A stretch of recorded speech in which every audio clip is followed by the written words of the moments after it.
Exercise 6.5 का first question देखिए। इसमें कह रहा है कि कुछ त्रिभुजों की भुजाएं नीचे दी गई हैं, निर्धारित कीजिए कि इनमें से कौन कौन से त्रिभुज समकोण त्रिभुज हैं। इस स्थिति में कर्ण की लंबाई लिखिए।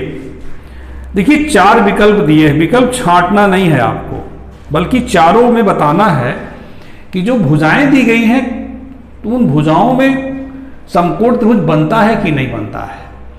तो समकोण त्रिभुज के लिए आपको क्या आवश्यक है बताना कि उसमें जो सबसे बड़ी भुजा होगी उसका स्क्वायर शेष दोनों भुजाओं के स्क्वायर के योग के इक्वल होना चाहिए।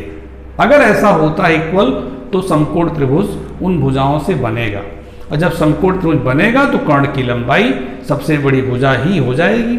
ठीक है, चेक करते हैं। देखिए फर्स्ट क्वेश्चन 6.5 का, जैसे देखिए इसमें 7 दिया हुआ है, उसका स्क्वायर कर दीजिए 49। फर्स्ट क्वेश्चन बता रहा है फर्स्ट का फर्स्ट। फिर दिया है 24, उसका स्क्वायर कर दिए 576 हो जाएगा, और फिर 25 इसका 625। तो सबसे बड़ी कौन है, देखिए ये है। तो यहां देखिए आप ध्यान से 25 का स्क्वायर जो है ये आपका 24 का स्क्वायर और 7 के स्क्वायर के बराबर आ रहा है। 625 जो है सबसे बड़ी भुजा 25 है, उसका वर्ग है, और 576 49 जोड़ेंगे जब आप इसको 9 6 15 7 4 11 1 12 और 1 6, ये बराबर आ रहा है। तो ये बराबर आ रहा है तो आप कह देंगे अतः 7 24 25 से बनने वाला त्रिभुज समकोण त्रिभुज होगा, समकोण त्रिभुज होगा। सेंटीमीटर में दिए होंगे, सेंटीमीटर लिख दीजिएगा सब, ठीक है, सेंटीमीटर सेंटीमीटर सेंटीमीटर लिख दीजिएगा। तो इसमें कर्ण बराबर कितना होगा 25, कर्ण बराबर 25 सेंटीमीटर, ये पहला लग गया। दूसरा देखिए ऐसे ही चारों लगाना है, नोट कर लीजिएगा। सबसे बड़ी भुजा का स्क्वायर शेष दोनों भुजाओं के स्क्वायर के बराबर अगर आ रहा है तो समकोण त्रिभुज है, अदरवाइज नहीं है। दूसरा देखिए, तीनों का वर्ग करिए, 3 का वर्ग 9, 8 का वर्ग 64 और 6 का वर्ग 36। तो सबसे बड़ा कौन है 64, देखिए 8 का वर्ग, और ये बराबर हुआ क्या 36 धन 9 के, कहाँ बराबर आ रहा, देखिए 45, नॉट इक्वल। जब नॉट इक्वल आ गया तो कह देंगे अतः 3 8, ऐसे सेंटीमीटर लिख दीजिए, 3 सेंटीमीटर 8 सेंटीमीटर 6 सेंटीमीटर से समकोण त्रिभुज नहीं बनेगा। और जब समकोण त्रिभुज नहीं बनेगा तो कर्ण बताने की कोई जरूरत नहीं है, कर्ण होगा ही नहीं, बताने की जरूरत क्या है। थर्ड देखिए, तीसरा वाला 50, इसका स्क्वायर 2500, 80 इसका हो जाएगा 6400, 100 इसका हो जाएगा 10,000। तो देखिए सबसे बड़ी भुजा का स्क्वायर जो आया है वो क्या 6400 और 2500 के योग के बराबर है, नहीं बराबर है। जब नहीं बराबर है तो लिख देंगे अतः 50 सेंटीमीटर 80 सेंटीमीटर 100 सेंटीमीटर से समकोण त्रिभुज नहीं बनेगा। चौथा कर लेंगे अपने मन से, कर लीजिएगा, ठीक ना। मैं अब बताने चल रहा हूं सेकंड क्वेश्चन, देखिए इसको नोट कर लेना, पहले का चौथा कर लेना इसी प्रकार से। सेकंड क्वेश्चन देखिए क्या है, त्रिभुज PQR एक समकोण त्रिभुज है जिसका कोण P समकोण है। देखिए कोण P समकोण है, यहां P आप ले लीजिए, बाकी QR कहीं लिखिए, चलिए ऐसे लिख दिए। त्रिभुज PQR समकोण त्रिभुज है, कोण P समकोण है तथा QR पर बिंदु यम है। इस QR पर बिंदु यम इस प्रकार है कि पीएम लंबवत क्यू आर है, ये आपका लंब है 90, पीएम लंबवत क्यू आर है, ये दिया हुआ है। तो सिद्ध करना क्या है, पहले लिख दें ज्ञात है। त्रिभुज पी क्यू आर, समकोण त्रिभुज पी क्यू आर में कोण P बराबर 90, और क्या पता है, पीएम लंबवत क्यू आर, ये पता है। सिद्ध करना है PM square is equal to QM into M R. चलिए उपपत्ति देखिएगा, यहां हम लोग इन दोनों त्रिभुजों को लेके चलेंगे। चूंकि त्रिभुज पी क्यू आर समकोण त्रिभुज है, दिया है देखिए, तथा पीएम लंबवत क्यू आर है, इसलिए त्रिभुज पीएम क्यू, ये वाला पीएम क्यू और ये पीएम आर, दोनों त्रिभुज समरूप होगा। ये आप प्रमेय सिद्ध कर चुके हैं, ठीक है, समरूप होगा। अब देखें समरूप होगा तो कौन से कोण बराबर होंगे, ये मुझे देखना है। देखिए मैं दोनों बना ले रहा हूं अलग से, आपको समझने में आसानी थोड़ी होगी बेटा, इसको अलग से बना लेना। पी एम आर, ये ऊपर वाला, फिर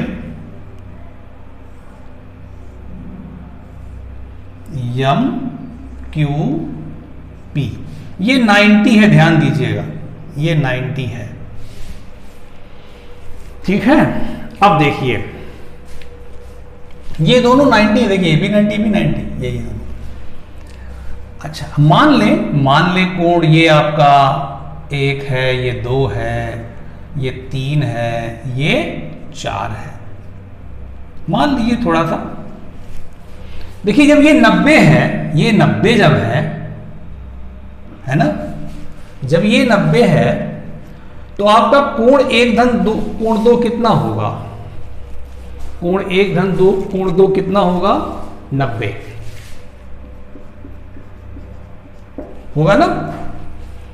तो देखिए यही आप माने हैं, इसको कोण 1 माने ऊपर और इसको कोण 4 माने हैं ना, और इसको क्या माने हैं, पी ये वाला पी, यही 2 माने, ये वाला 2 माने हैं, ये यहां पे दिखा दें, और ये 3 ये माने हैं आप, है कि नहीं।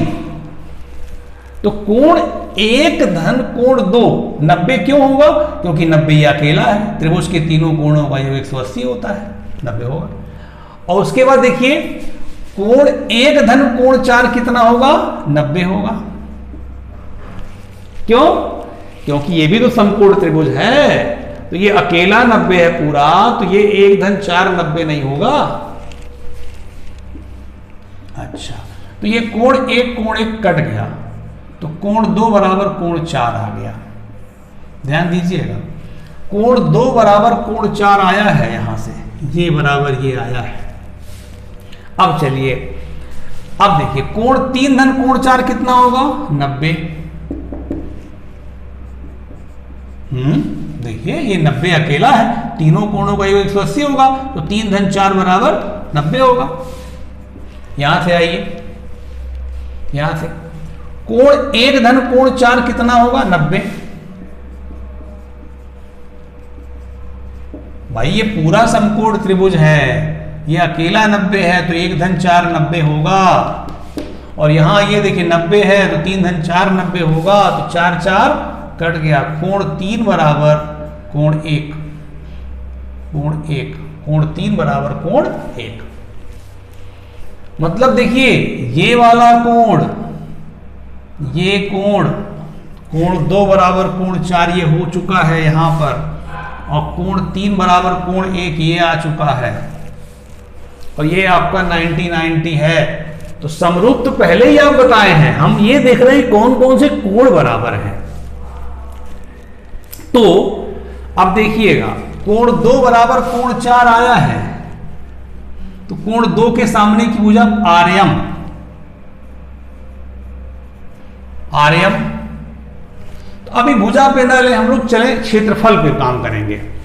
यहां लगा रहे हैं, ध्यान दीजिए, जब दोनों त्रिभुज समरूप है बेटा, तो एरिया ऑफ, यहां दिखाई पड़ना चाहिए आपको, area of triangle PMQ upon area of triangle PMR,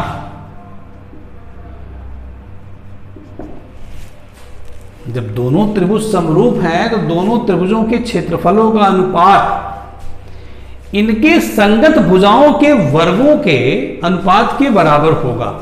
संगत भुजाएं कौन सी? जो कोण बराबर हुए हैं। देखिए कोण 2 बराबर कोण 4 हुआ, यहां देखिएगा, तो कोण 2 के सामने की भुजा आर्यम और कोण 4 के सामने भुजा PM।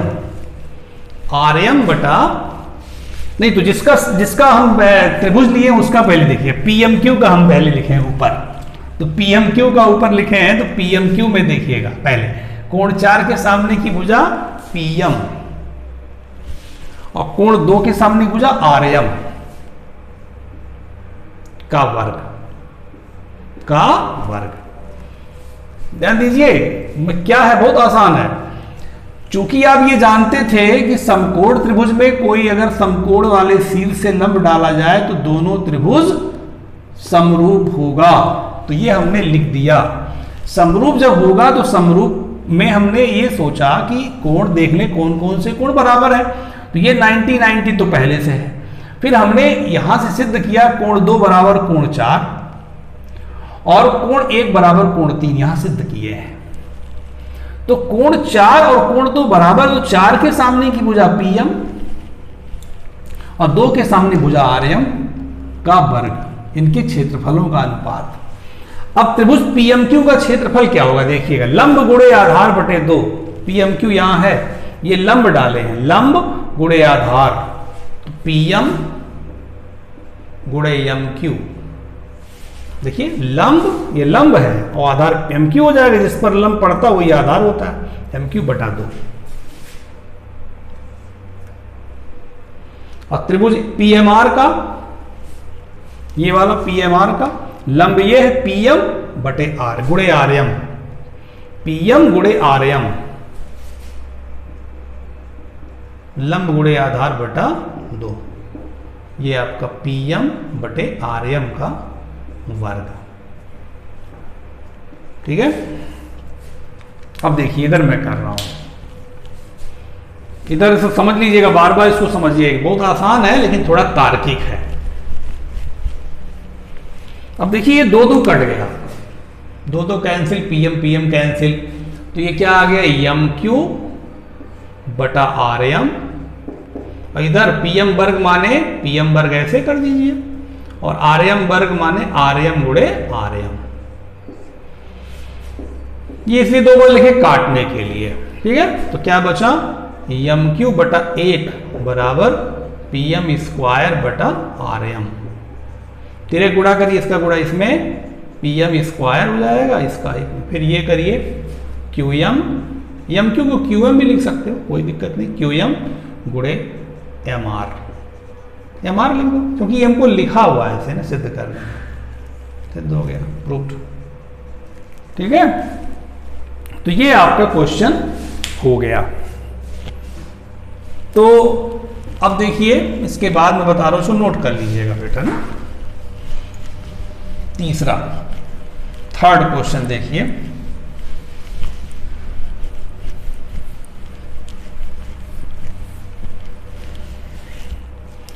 आकृति 6.53 एक बनाए हैं ये तीसरे क्वेश्चन में,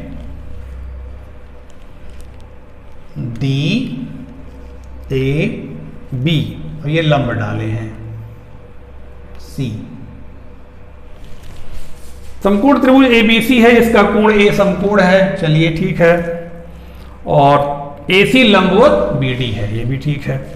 हम एक तीसरे का पहला सिद्ध कर रहे हैं। सिद्ध करना है AB square is equal to BC into CD। ये पहला है। उत्पत्ति देखिएगा, हम त्रिभुज ABC लेंगे। इसमें देखिए चूंकि ये सब कुछ है, चूंकि त्रिभुज DAC पूरा DAC समकोण है, समकोण त्रिभुज है ना। हाँ, और ये AC लंब है DB के, तब ये ACB समरूप होगा पूरे DAB के। ये आपको प्रमेय में हम पहले बता चुके हैं, समरूप होगा। तो हम जब देख रहे हैं किस त्रिभुज में लेके चल रहे हैं, इसी त्रिभुज में लेके चलेंगे। त्रिभुज ACB तथा त्रिभुज DAB में लेके चलेंगे हम, समरूप के नाते। देखिएगा, ये त्रिभुज हमने लिया है CBA और DAB पूरा बड़ा वाला, बड़ा सा ADB। देखिए ये 90 है और इसमें ये 90 है, तो 90 के सामने की भुजा AB और इसमें 90 के सामने भुजा BD। ये देखिए सिद्ध करने में BC इंटू BD था, यहां पे चूंकि आ रहा है इसलिए ध्यान में आया कि BD है, तो इसमें 90 सामने भुजा BD। भाई समरूप त्रिभुज है तो जो कोण बराबर होंगे उनके सामने की भुजा का अनुपात बराबर होगा, बस सिंपल काम है। उसके बाद देखिए आपको जो लेना उसको ध्यान देना। देखिए अब ये कोण बराबर ये होगा, क्यों? क्योंकि कोण B तो कॉमन है ना, ये भी तो बराबर है। जब ये बराबर है तो बचा हुआ यही तो कोण हुआ, तो ये बराबर होगा। तो इसके सामने भुजा BA माने AB। पहले किस में ले रहे हैं? ACB में ले रहे हैं पहले ना, ACB में। तो देखिएगा इसके सामने की ये कोण, ये कौन सा था? 90। ये 90 था, इसके सामने भुजा AB। ये 90 था, इसके सामने भुजा BD। ये हो गया। और कौन सा कोण बराबर है? कोण B बराबर है। इसके सामने भुजा AC होगी और इसके सामने भुजा AD। ये लेना नहीं है क्योंकि आया नहीं है। तो कौन सा बचा है? ये बचा है, कोण A ये बचा है। इसके सामने भुजा BC, ठीक है, और इसके सामने भुजा AB। थोड़ा टेक्निकल है, तार्किक है, बस इतना ध्यान दीजिएगा। जो कोण बराबर है उसके सामने की भुजा का अनुपात आप ध्यान से लीजिए। और हम तीनों भुजाओं का इसलिए नहीं ले रहे हैं कि जो हमें सिद्ध करना है उन्हीं भुजाओं का अनुपात हमें लिखना है। एक भुजा बचेगी संगत भुजा, उसको नहीं लिख रहे हैं क्योंकि वो नहीं सिद्ध करना है। तीनों लिखना जरूरी नहीं है, 2 ही लिखिए तो तीरे गुणा हो जाएगा। देखिए इसका गुणा हो गया, AB वर्ग बराबर BC गुणे BD। यही आया, देखिए सिद्ध हो गया। तो कहने का मतलब ये 90 था, ये 90 था, इसके सामने भुजा ले लिए, इसके सामने भुजा ले लिए। फिर ये कोण भी समान था, इसके सामने भुजा नहीं लिए हैं क्योंकि वो लाना नहीं था। अब कौन सा? ये बचा, A बचा और कौन सा बचा? D बचा। इसके सामने भुजा ले लिए, आ गया, सिद्ध हो गया।